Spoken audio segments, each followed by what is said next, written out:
नमस्कार, KP news के Karnataka bulletin में आपका स्वागत है। मैं हूं अश्विनी आपके साथ। चलिए शुरू करते हैं आज की खबरों का सिलसिला। उससे पहले एक नजर आज के मुख्य समाचारों पर।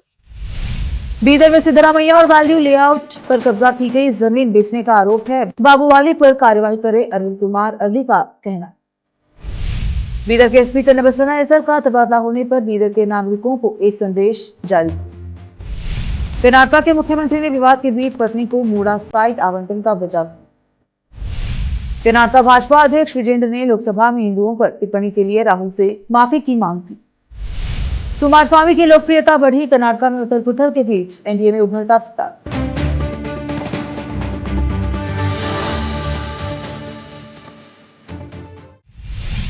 समाचारों का सिलसिला शुरू करते हुए देखते हैं समाचार विस्तार से। पहले समाचार स्थानीय। बीदर जिले में कई वर्षों से कई घोटाले चल रहे हैं और हाल ही में बीदर शहरी विकास प्राधिकरण में हुए घोटाले ने उद्यम मचाया हुआ है, कहा पूर्व विधान परिषद सदस्य अरविंद कुमार अर्ली ने। आज शहर के जिला प्रेस हाउस में बुलाए गए संवाददाता सम्मेलन को संबोधित करते हुए उन्होंने कहा कि वर्ष 2022-23 में चिदरी रोड पर सिद्धरामैया, बारंगे और नौबात में वैल्यू लेआउट में 8-8 भूखंड आवंटित किए गए हैं, जो प्रतिष्ठित बैरंगे में से एक है। शहर के गुनली गांव सर्वे नंबर 22-2-21-1 को 26 एकड़ जमीन के आवंटन में गोलमाल हुआ और इन सब की जांच के लिए मैंने विधान परिषद की कार्यवाही में सरकार के संज्ञान में लाया। इसके लिए मंत्रियों ने 19 अगस्त 2023 को क्षेत्रीय आयुक्त की अध्यक्षता में एक जांच दल गठित कर नगर एवं ग्रामीण नियोजन विभाग धारवाड़ से जांच कराने का आदेश दिया था। उसके अनुसार सरकार ने वर्तमान बूढ़ा आयुक्त को निर्देश दिया कि यदि बूढ़ा के पूर्व अध्यक्ष बाबूवाली कानून का अध्ययन करने और जांच करने के बाद घोटाले में शामिल हैं तो उनके खिलाफ भारतीय दंड संहिता की धारा 409 के तहत गैर जमानती मामला दर्ज करे। घोटाले की गहन जांच और सरकार के खजाने को वित्तीय नुकसान होने की स्थिति में उससे पैसा वसूल करना। अर्ली ने कहा कि लेकिन संदेह है कि वर्तमान बूढ़ा कमिश्नर श्रीकांत इस मुद्दे पर कार्यवाही करने के लिए विचार कर रहे हैं, क्योंकि वह एक भाजपा राजनीतिक प्रभावशाली व्यक्ति के रिश्तेदार हैं। शाहीन कॉलेज के सामने झील क्षेत्र के विकास के लिए 2 करोड़ और पापनाश झील पर फुटपाथ के विकास के लिए 2 करोड़ जारी किए गए हैं, जिसमें तत्कालीन बूढ़ा अध्यक्ष बाबूवाली का हाथ था। मैं वर्तमान नगरीय प्रशासन मंत्री रहीम खान और पूर्व एमएलसी रघुनाथ राव मलकापुरे केवल बैठकों तक ही सीमित रहे, लेकिन इन सभी हमलों के लिए पूर्व बूढ़ा अध्यक्ष बाबूवाली और तत्कालीन बूढ़ा कमिश्नर अभय कुमार पाटिल जिम्मेदार हैं। इससे जाहिर है कि करोड़ों रुपए का गबन किया गया है। बूढ़ा डल्ला पर कब्जे का मुद्दा पहले ही जिला प्रभारी मंत्री ईश्वर खंडे के ध्यान में लाया जा चुका है।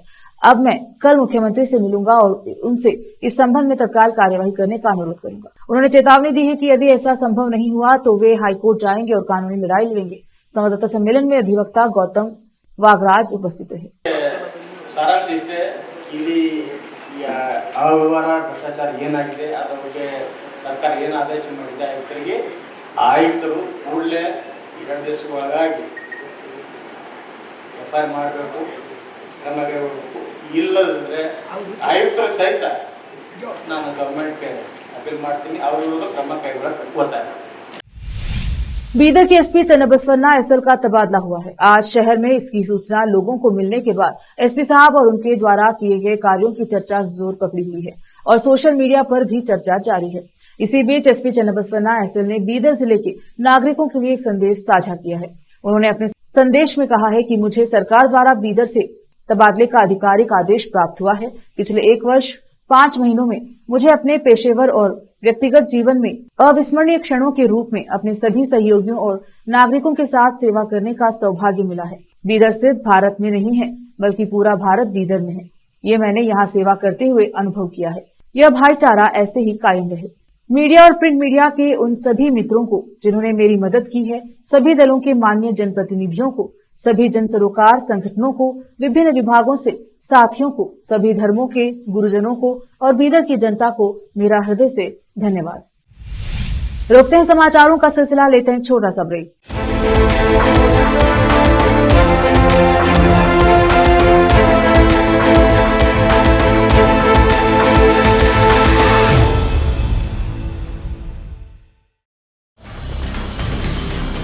हिंदुस्तान के हर कोने में हम हैं मौजूद।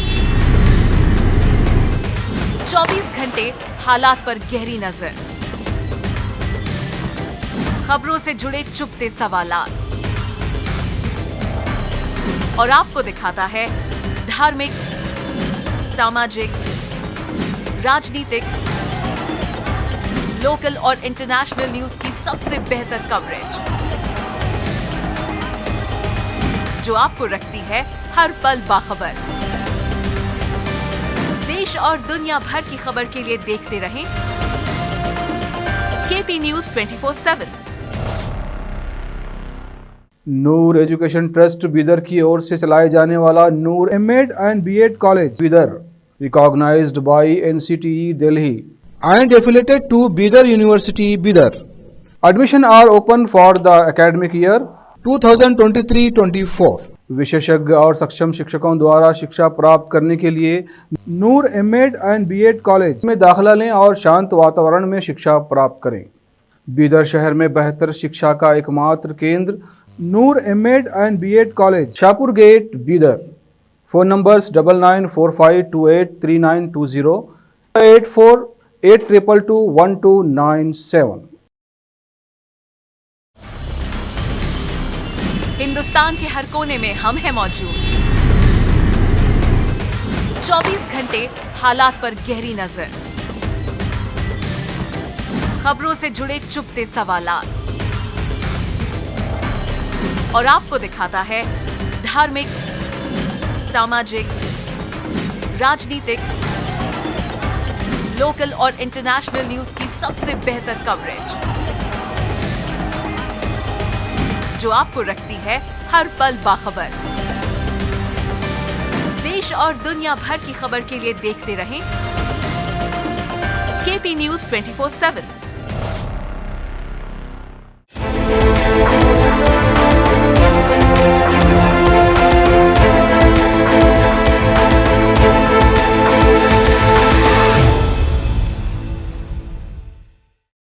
ब्रेक के बाद स्वागत है आपका। देखते हैं समाचार।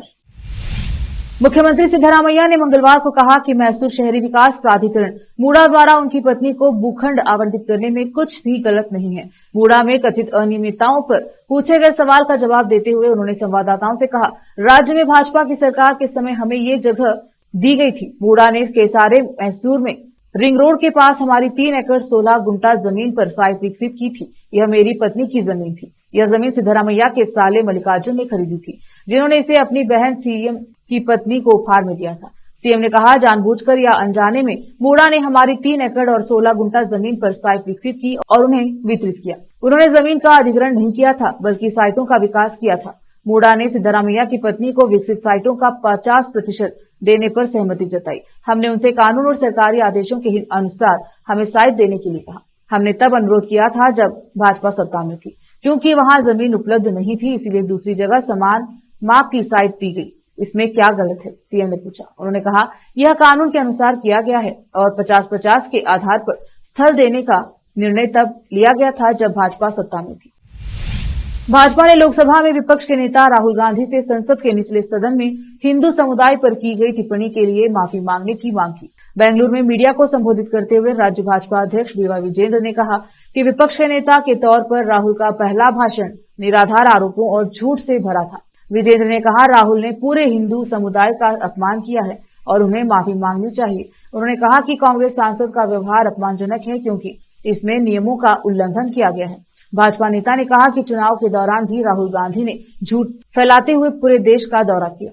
अब विपक्ष के नेता के तौर पर उन्होंने अपनी पौराणिक प्रथाओं को जारी रखा है। उन्हें मूल्यों को बनाए रखना चाहिए, लेकिन वह ऐसा नहीं कर रहे हैं। उन्होंने कहा कि राहुल ने अग्निवीर किसानों और अन्य लोगों का भी अपमान किया है और अपने भाषणों के लिए सदन का दुरुपयोग किया है। केंद्रीय रेल राज्य मंत्री वी सोमन्ना ने हाल ही में कहा कि केवल जेडीएस नेता और केंद्रीय भारी उद्योग एवं इस्पात मंत्री एच.डी. कुमारस्वामी ही जानते हैं कि कर्नाटका में कांग्रेस सरकार कब गिरेगी। कुमारस्वामी ने खुद संकेत दिया था कि राज्य में सरकार इस साल दिसंबर तक गिर जाएगी। दिलचस्प बात यह है कि सोमन्ना ने अपनी टिप्पणी भाजपा नेता बीएस येदियुरप्पा पर नहीं की, जिन्होंने कर्नाटका में ऑपरेशन लोटस के 4 दौर सफलतापूर्वक अंजाम दिए हैं, बल्कि कुमारस्वामी पर की, जो राज्य में एनडीए ब्लॉक के भीतर एक प्रमुख नेता के रूप में उभरे हैं। सोमन्ना की टिप्पणी भाजपा के भीतर येदियुरप्पा और पीएल संतोष के साथ गठबंधन करने वाले गुटों के बीच अंदरूनी कलह के कारण हो सकती है, जो पार्टी की राज्य इकाई पर नियंत्रण के लिए लड़ रहे हैं। भविष्य में विपक्ष के नेता आर अशोक को बदलकर उनकी जगह ओबीसी नेता सुनील कुमार या किसी अन्य उम्मीदवार को लाने की भी चर्चा है। भाजपा नेता खुद स्वीकार करते हैं कि पार्टी में विभाजन है और सोमन्ना ने हाल ही में कहा है कि पार्टी के भीतर समन्वय की कमी के कारण कल्याण कर्नाटका क्षेत्र में लोकसभा चुनाव में उनका प्रदर्शन खराब रहा। वक्त एक और छोटे से ब्रेक का, जल्द लौटेंगे ब्रेक के बाद।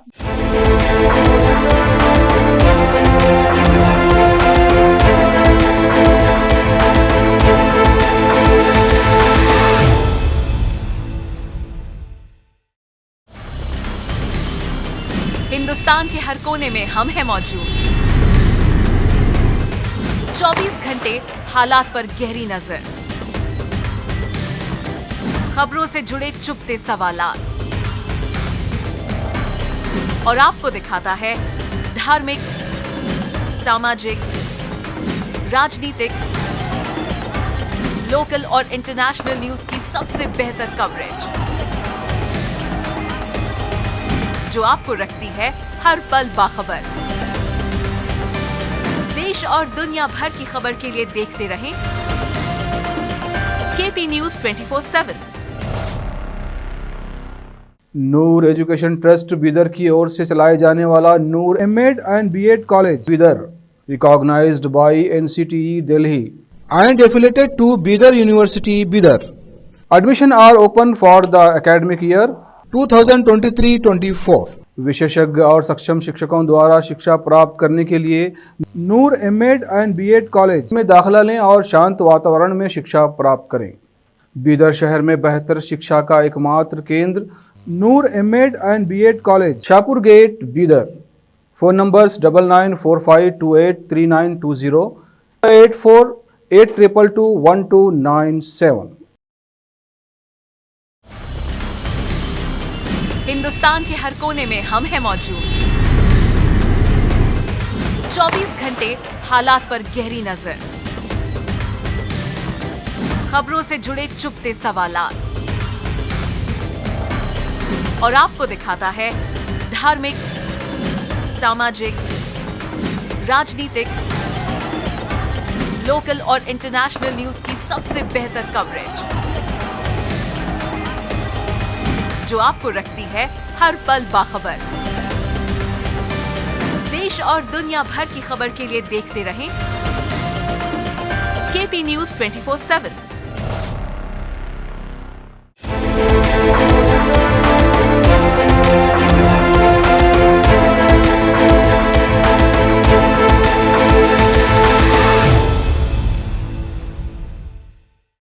ब्रेक के बाद स्वागत है आपका। देखते हैं समाचार।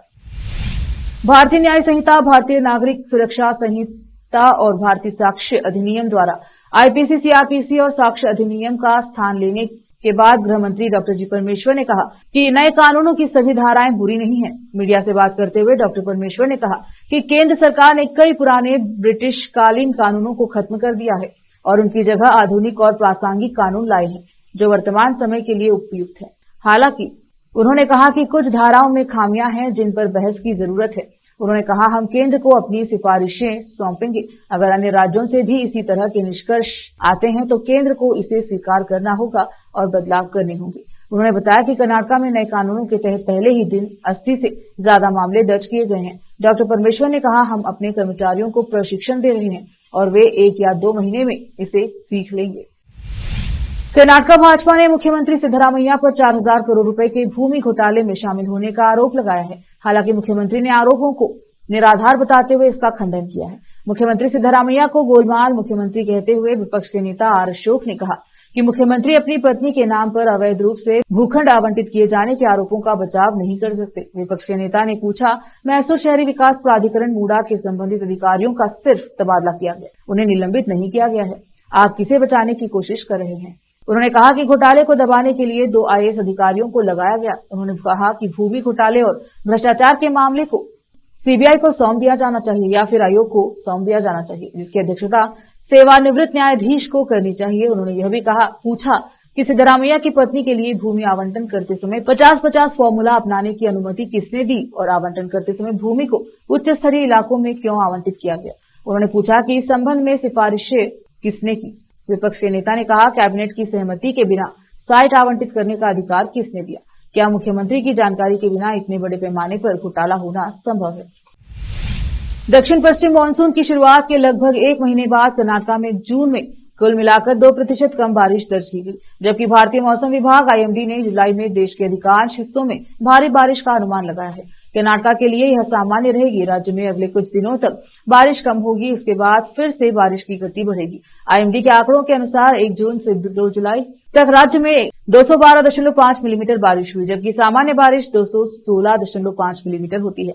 जुलाई में सामान्य बारिश 252.2 मिलीमीटर होती है। सबसे ज्यादा 45% की कमी हसन जिले में दर्ज की गई, जहां सामान्य 172.4 मिलीमीटर बारिश के मुकाबले 95.6 मिलीमीटर बारिश हुई। दूसरा सबसे ज्यादा 93% की कमी हावेरी में दर्ज की गई, जहां सामान्य 130 मिलीमीटर बारिश के मुकाबले 74.3 मिलीमीटर बारिश हुई। सबसे ज्यादा बारिश विजयपुरा जिले में 136% दर्ज की गई है। यहां 216.3 मिलीमीटर बारिश हुई, जबकि सामान्य बारिश 91.8 मिलीमीटर होती है। इसके बाद बल्लारी में 127% बारिश हुई। यहां सामान्य बारिश 75 मिलीमीटर के मुकाबले 170.5 मिलीमीटर बारिश दर्ज की गई। विजयनगर जिले में 116% बारिश हुई। बेंगलुरु शहरी क्षेत्र में 55% अधिक वर्षा दर्ज की गई। सामान्य 77.8 मिलीमीटर के मुकाबले 119.2 मिलीमीटर वर्षा दर्ज की गई। बेंगलुरु ग्रामीण क्षेत्र में 73% अधिक वर्षा दर्ज की गई है। सामान्य 69 मिलीमीटर के मुकाबले 119.2 मिलीमीटर वर्षा दर्ज की गई।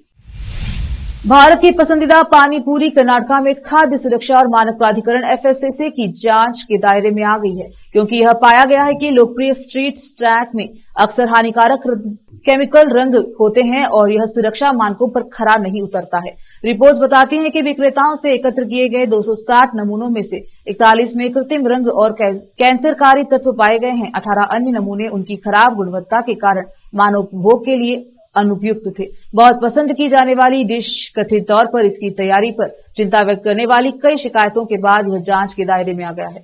FSSAI रिपोर्ट्स के अनुसार खाद्य पदार्थों में ब्रिलियंट ब्लू FCF, टेट्राजीन और सनसेट येलो FCF पाए गए हैं। सेंटर फॉर एकेडमिक रिसर्च के डीन डॉक्टर विशाल राव ने बताया कि इन रसायनों के नियमित सेवन से पेट की समस्याओं से लेकर हृदय संबंधी बीमारियों तक कई तरह की स्वास्थ्य समस्याएं हो सकती हैं। उन्होंने कहा कि ऐसे रसायनों के इस्तेमाल से भोजन को देखने में आकर्षण बनाने के अलावा कोई फायदा नहीं होता। कर्नाटक के स्वास्थ्य एवं परिवार कल्याण मंत्री दिनेश गुंडूराव ने कहा कि पानीपुरी में पाए जाने वाले कैंसरकारी तत्वों पर और अधिक विश्लेषण किया जा रहा है और अंतिम रिपोर्ट के बाद स्वास्थ्य विभाग उचित कार्यवाही करेगा। उन्होंने लोगों से बाहर से खाना खाते समय सावधानी बरतने का आग्रह किया है। फिर से एक नजर आज के मुख्य समाचारों पर। बीदर में सिद्धरामैया और वैल्यू लेआउट पर कब्जा की गई जमीन बेचने का आरोप है। बाबूवाली पर कार्यवाही करे अरविंद कुमार अर्ली का कहना। बीदर के SP चन्नबसवना एसर का तबादला होने पर बीदर के नागरिकों को एक संदेश जारी। कर्नाटक के मुख्यमंत्री ने विवाद के बीच पत्नी को मोड़ा साइट आवंटन का बचाव। कर्नाटक भाजपा अध्यक्ष विजेंद्र ने लोकसभा में हिंदुओं पर टिप्पणी के लिए राहुल से माफी की मांग की। कुमारस्वामी की लोकप्रियता बढ़ी। कर्नाटक में उथल पुथल के बीच NDA में उभरता सत्ता।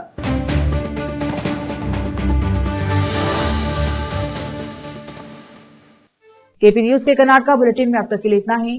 फिर मुलाकात होगी अन्य समाचारों के साथ। देखते रहिए KP न्यूज 24/7। धन्यवाद।